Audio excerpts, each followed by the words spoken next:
Massa mahasiswa dari Badan Eksekutif Mahasiswa Sumatera Selatan yang melakukan unjuk rasa di depan kantor DPRD Sumsel akhirnya bertemu dengan anggota DPRD Sumsel periode 2019-2024 yang baru dilantik. Sebelumnya aksi diwarnai bentrok antara massa dengan aparat kepolisian. Dalam aksi ini mahasiswa menuntut menolak Undang-Undang KPK yang telah disahkan, menolak RKUHP, RUU Pertanahan, dan RUU Minerba. Massa juga menuntut agar para koruptor diadili seberat-beratnya.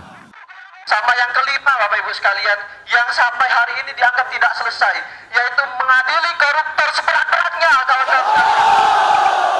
Maka itu 5 hal itu adalah sikap tegas dari Aliansi Sumatera Selatan melawan.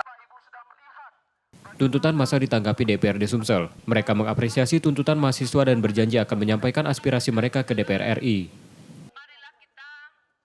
Yang disampaikan Ananda Radian tadi bisa didengar oleh rekan-rekan kita yang ada di DPR RI. Kita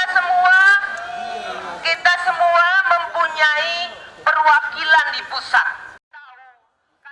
Selain di Palembang, tuntutan mahasiswa pada DPR juga berlangsung di sejumlah kota lainnya di Indonesia kemarin. Rizky Nurmizan, Kompas TV, Palembang.